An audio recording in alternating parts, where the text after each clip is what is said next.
I'm Vin. I'm Sori. If you would like to get your song reviewed, dear listener, there's a filthy capitalist option. As Sori says, 125 gets you straight to the head of the line. You don't have to be a part of the alliance. You don't have to be part of the group. Wait a minute. And the biggest thing is you don't have to wait. You hop, skip, and jump right in front of everybody. 125 gets you there. You do that 3 times, and then get mashed down to the $75 rate for perpetuity. Yes! Also, there is a band review option. So if you've got a band and you're trying to get your band some exposure, hit me up at vinsori@gmail.com, and I'll show you the details about how to pull that off. You can also jump on Patreon, and there is a option on the tiers to be able to get your band reviewed. Obviously, we can't lie to you, so we can't guarantee a positive review. Get what you get. It's just rubbish. Rubbish. Rubbish. That's British for garbage. My favorite is a community option. $1 at the gate gets you in at Patreon. You get to join an alliance. The alliance joins their points together, and that helps determine what songs that we do. The alliances hang out on Discord. Message me on Patreon to get the link. And they do all kinds of other cool things. They do Minecraft, Dungeons and Dragons. Yeah. It's really a community within the community. Anybody can go on the village, facebook.com/Vin and Sori. There's 160,000+ people on the channel. What's cool about the Discord is that it offers a real opportunity for community connection, friendship, that type of thing. And it's on Discord, so if you're not a Facebook person, it's for you. You start off at $1. Right. Plus you get exclusives. Sori and I are working on a song. So the first 15 seconds of that was on Patreon. Also, at $15 tier and above, when we actually debut the video, they're going to be there live with us. There you are, dear listener. Buy our merch. Buy our merch indeed. The child shall lead them. To buy our merch. Next up in our Finnish stream is Vermilla, Vedesta, Vieraantunut. This one's interesting because Vermilla is a female artist. She's a multi-instrumentalist and plays pretty much everything on this album. She does all the vocals too. She describes her music as Scandinavian pagan metal. Metal Archives labeled her as atmospheric pagan black metal. So, here we go. Shout out to Sadie and all the pagans out there. This is probably too early for Sadie's blood. Probably. It's 3:30 p.m. where we are. All right, there, listener. If you did not know, that is the Finnish flag. That is DJ Kai. That's his little simple thingamajiggy right there. So here we go. I expected nothing less. I was thinking to myself when we were downloading the songs. I'm like, yeah, I wonder what Kai's gonna have for his symbol. Yeah. It was gonna be cool, but okay. What was it again? Vermilla. Vedesta, Vieraantunut. All right, guys, another official video. Look, if we go black or you get bumped or whatever, never you fear. Stay tuned. We're still gonna be there. Don't worry about it. It's just copyright issues, but we're still gonna be here. We're taking a couple risks for the big homie Kai because the big homie Kai's been with us from pretty much day one. And he's our friend. He's our brother. Having said that, dear listener, here we go. Vermilla. Guys, please excuse us and forgive us for the horrible transliteration of the way we're names reading and phrases. Please forgive us, Finland.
Oh, good work. I can't believe she does so much of that herself. Mighty. Yeah. Good Lord. So the lyrics, what? Alienated from the Water, I think Kai said is the title of the song. Yeah. And Kai said something really interesting too about, he said, water, ponds, lakes, etc. were considered to be gateways to the underworld in Finnish mythology. Oh, okay. That makes it make a little bit more sense too. She says, alienated from the water, a path to the pond leads. I, alienated from the water, allows it to step in at all, or drowns it in the deepest. Beauty gazes from the surface. Those features are unfamiliar. Like a cradle, I'd rock on the waves if I had one night. On that one night, I would rise. I would not fall on my knees, lowered with cradles to waters unknown, to give consolation. To us are waves created for. What happened to me? Did I go too far from myself? Jesus. When I was originally looking at this, I was thinking to myself about, I'm always, anytime I hear stuff like this, or anytime really I see any of these European bands, this particular one is Finnish. Yep. That,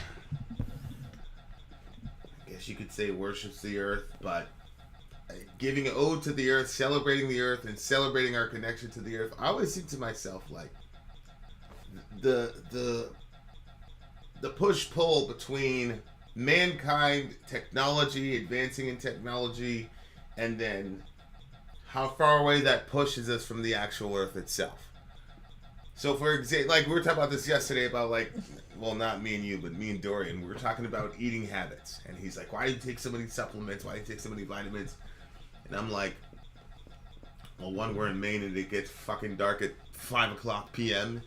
And so, you know, vitamin D, for example, people have to take vitamin D supplements because, you know, back in the day when we were an agrarian society in Maine, you had to be out there. So even the few moments of daylight, you had to organize your entire day around the sun. So there's no need for you to get vitamin D because our original bodies were designed to be out in the sun. So God knew you were going to get your vitamin D. Mm-hmm. But as technology has increased, we've gotten farther and farther away from the land. And so now you can have people in Maine. I mean, it is possible right now because of technology for you to never leave your house. I know. Like, I know. In a lot of states, I mean, Maine, it's kind of clunky, surprise, surprise. But in a lot of states, you could literally have Walmart deliver all of your groceries to the door. And a lot of us, especially in a post-COVID environment, you can work from home. So now, because of technology, you don't even necessarily have to be outside. Mm-hmm. There are people, this is one of the things where I was like, oh, the metaverse is kind of a little... There's going to be people who have a meta version of the sun, but theoretically, they could literally live and die and never actually experience the real sun. Don't say that. Don't say that. So then I don't like that at all. So then you're like, oh my God, technology is horrible. Simultaneous to that, though, technology has just introduced us to this amazing artist that there's no way in the world we would have found her otherwise without technology. Yeah. So that last line, you know, obviously you guys skip ahead a little bit. Did I go too far away from myself? That's how I interpreted that last line, like mankind collectively as a body, as a person, like especially on the western side of the world, like have we technologized ourselves, which is not a word, out of our own humanity because we're earthbound creatures. And I think that's one of the reasons why, because certainly evangelicalism, Christian religion in the West, has lost its connection to the land. But if you look at the Psalms, a lot of it is land-based. And if you even look at Jesus' parables, a lot of these parables are earth-based parables because that's the land that these people were living in. Yeah. What were you saying? Well, I was reading this thing about these women that got washing machines. A bunch of them had gotten washing machines, and before that they had been washing everything by hand, and a mass depression had fallen over the women after they had gotten whatever device it was that was going to help them with their washing. And they realized that what happened was, because it was a necessity that they go down to the river to wash their clothes, and you were going to be down there you were going to be down there for hours, just, scrubbing on the rocks and washing your clothes. The women would all go together, and it was a fellowship thing. They were chatting with each other and stuff. Yeah. And then, with the invention of the washing machine, there was no need for that. And so they weren't going down there to do that anymore and washing together as a group. And so it was messing with their, their positive vibes, because they were missing that fellowship. So I think, and then, when you go to the dentist, they have like on the ceiling, sometimes they'll have like a panel that makes it look like you're looking at the sun or the clouds. And I was looking at that the other day, and I was thinking, wow, if that's all you knew and you never saw the sun, like even that panel brought more happy and good feelings to me than looking at just a wall. So you could see that because there was some resemblance, it kind of like brought some good feelings, but obviously there's nothing like being in the actual sun. Although I'm not sure that that's what this song is about. If Kai is saying that water is the gateway to the underworld, then she's saying she was alienated from the water. So she couldn't cross over. She couldn't go where she needed to go. I don't know if she's talking about metaphorically, that would be a metaphor for maybe straying away from your religion, staying away from your away from your customs. Maybe when she was a kid, she would see that water, and maybe she would believe this is literally a gateway to someplace else. You see what I'm saying? Yeah. And that wonder that you have as a child when you're introduced to, and all of us have unbelievable stuff in our religions, including secularists. Some of the most unbelievable is there. Nothing exploded. All of a sudden, everything is there. All this stuff got ordered with no organizing principle. Unconscious. Matter precedes consciousness. I'm sorry, bro. I can't be with you on that. Again, the more I think about it, the more I'm like, that's no. If you were a space alien and you never heard those theories and hypotheses, you'd be like, what? Yeah. You see what I'm saying? Everybody believes crazy shit. You can't escape it. Yeah. But when you're a kid and your authorities tell you that stuff, you're too intelligent to question it. You get older, now supposedly we question everything, which we really don't. We just question the stuff that doesn't, quote, make sense to us. Mm-hmm. The stuff that makes sense to us, we go, oh, well, that must be it, because it makes sense to me. But maybe she's talking about, like, losing that wonder that she had as a child. And I think that's one of the reasons why I'm just binging on all these scientists, because to me, like, these scientists, now that I'm like really listening to them, or I'm reading, I started another book today in the sauna. I was just thinking about Kai because I'm in the sauna. That's one of the things we got to do together, Kai, when we hook up in Europe, is the sauna thing. But I bet they have better saunas there. I'm keeping my shorts. I'll wear biker shorts or whatever, but I'm keeping my shorts on. He's like, you have to do it naked. I'm like, not with you, bro. Too American for that shit. I'm too American. But, like, that's the thing about scientists. To me, they're like, now that I'm listening to them, and, like, I think to myself, how the hell did you even think to even look at that? To look at the nature of time and try to find some way to scientifically and mathematically get hold of it at the quantum level, or whatever this guy was talking about. And, all these people are like, in their casual conversations, they're like miles above you when they're talking. They're like, oh, you have to simplify the flux capacitor of the, triglycerides of the. I'm like, yeah, sure. Sometimes that stuff is going on. I'm like, do you know what he's saying? A lot of times, though, you do know what they're saying, but to stop and explain the whole thing. I've rewound it 8 times. Literally. Playing Fortnite. All right, fair enough. Oh my God, I was doing it again today. I was Say it again. No, we got to do this again. We got to do this again. But what's interesting about these people is, like, these scientists are kind of like kids who never really stop being kids. Because one of the things that you do as a kid is like, why does that happen? How does that work that way? That type of thing. And so when I listen to these scientists, when I listen to Bernardo Kastrup, when I listen to, I forgot this new guy, I forgot what his name was. They're like kids, and then these crazy theories that, surprise, surprise, turn out to be true, are this childlike, well, what if this? So I think, like, she's like, you miss out on your Alan says, Vin, go check out Professor Brian Cox. I'm legit going to do that when I get done with the stream. Look, I'm going to send him a message like right now so he won't forget the name. But like, she's kind of got this childlike, you know, and he's got a lakeside sauna. Like, ooh, that's going to be fun. That's going to be really, really fun. So like, yeah, I think that she's, and it says like lowered with cradles, and I don't know. Again, I don't know if cradles in the translation or the transliteration literally means cradles, but which would then go to the childlikeness. But maybe it's like going back to that, and all of us need to do it. Whether you're a secularist, Christian, you know, pagan, whatever, all of us need to get back to that kind of like childlike thing where you're fascinated with everything, and you believe like impossible shit. Wow, I guess you might be right over here.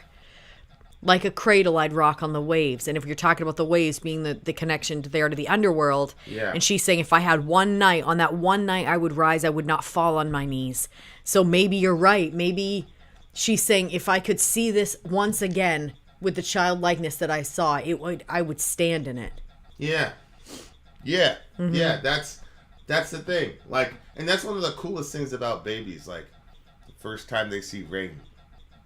Mm-hmm. I always loved that with all the kids. I remember Dorian, the first time he saw rain, I was out there and he was like looking up and he was like completely like staring at it for quite some time, and I'm like, what the hell? Like, it's just, and I'm like, he's never seen this before. What a ridiculous thing rain is. Holy shit. There's just water. Especially just if you're just looking straight up at it. It's like that's been falling for a long time. Yeah, and it's almost like the entire world is engulfed in rain, because phenomenologically, like, you can look to the north, south, east, west, all you're seeing is rain. Mm-hmm. Except with, like, when you're in Florida, it's pretty crazy because, like, you'll be like completely engulfed in rain, and then you drive a little more. It's done. And when you look back, you can see all the clouds and all the rest of it, and you could see it. Mm-hmm. And where you are is complete sunshine. Mm-hmm. It's like the freakiest thing. But, yeah, man, I really, and this girl can sing, bro. Yeah. I'm a sucker for female vocals in metal. Like we were just jamming. We were jamming a couple days ago at like 2 or 3 in the morning, and I'm usually pretty conscientious about our neighbors, but I had you like right by me, and I don't think it was super loud. Yeah. Well. Oh, was it? Well, I mean, like I said, it was 2 or 3 in the morning, so. Yeah. But we were kind of jamming a little bit, and I was like, damn, I really love this moment right now. Just like hearing your voice and all that, and your voice was perfect. Like, it was great. And it was a really cool. Yeah. It was a really cool experience. Okay, guys, what do you give this song? 9.2. Oh man. Oh, hey, a wanderer is from Finland. Shout out to you, sir. We're this entire day is about Finland. I gotta give this one a 10, man. Whoa! I gotta give this one a 10. A 10. I gotta give this one a 10 because it was. Shorty was singing, and the vocal style, there was some range because she did some death vocals. I'm assuming that was her. Oh, I didn't know that was her. Yeah. I went to her website. That's the other thing, guys, is that I went to her website when we were downloading. She's only got like 2,000 subscribers. So, really? Yeah. What's the name of this song again? Well, Vedesta, Vieraantunut. The band name is Vermilla. Did we make Kai a moderator? No, Go to YouTube and make him a moderator. Kai, do me a favor and post her her YouTube channel in the chat. You'll be able to actually put the hyperlink in there because Sarai just made you a moderator. So we just made you a moderator. So go in there and put her in the chat. So people can check her out because I think she's independent, but Really, really good artist. Yeah, Alan says, trying my best not to lose the wonder of the world. So we were watching this. I don't even know why you put it on. It's not even something that I knew you'd be interested in. This guy, like, creates this. Honest to goodness, it looked like a giant fan from your bedroom that you would use in the summertime with a motor on it that sounded like a chainsaw. Really didn't sound like a whole lot at all. And this guy, like, went up. He went up really, really high, so high, I cannot tell you how. Do you remember what the number was? 17,500 feet. That was, okay. He went up that high. He said, like, it got really cold. The breathing was a little whatever. But there was one point when he hit the clouds. That, to me, was like... Yeah. Honestly, for some reason, it makes me feel emotional just thinking about it right now. Because you could, he was a regular guy. He hits the clouds, and he sounded like a kid. He did. He was so happy. The clouds. Yeah. I'm not going to, he's like, I can't go through them because I guess it's probably dangerous. Yeah. So he was kind of like hanging out on the outside. And then there was one point. Yeah, that's what right. But he still was going around. He couldn't help it. And he's like hooked up. He's got like this parachute thing above him. And then this small fan thing. It looks small to me, and he just goes all the way up there like that. But just seeing his wonder and his excitement at it, and then he said, like, look at this, you guys. And he had one of those GoPros, yeah. One of those sticks that a selfie stick, so it was out far, and he twisted it, and the second that he twisted it, the clouds and the sun and everything was so beautiful behind him, and I was like, this guy's literally sitting right there. And then I was thinking about how you had pulled up that this thing that they're, guys, I don't have the language like Vinny does. They're shooting this thing out into space. It's basically going to unfold itself while it's there. Maybe part of it's already there. It's like gold and it's going to reflect stuff back. So it's like going to act like a mirror so we can see a bunch more of what's out there. And just like that, people have been working on this. Like while I'm in the kitchen, like baking chicken for the 100 millionth time, they're like the James Webb Space Telescope. Yeah, they're putting out this telescope. Like, they've been working on it this whole time. And it's just unbelievable just seeing, like, the excitement that people have as they're discovering what's out there. And then when you're looking at the stuff that's out there, like, space-wise, you're like, that kind of looks like a cell. It's weird. Yeah. You see what I'm saying? Yeah. Like, the stuff that's, like, really giant out there looks like some of the friggin' stuff you look under a microscope at the body, and you're like, it looks like it's there, too. Yeah. Wait, maybe there's the same designer. Perhaps. Programmer, designer. Yep. Same diff. Love this song. Love this band. Love female vocals. We need to get... Dudes, get your daughters into music, into singing. Yep. It's great. Oh, if they can sing. If they can't sing, tell them to play guitar. Yeah, get them into something else. Okay. The flute. The gods have said you shall play guitar. The flute. It'll force them not to sing. Yeah, this is great. This is great. Having said that, dear listener, Vin out. Sori out. Gone.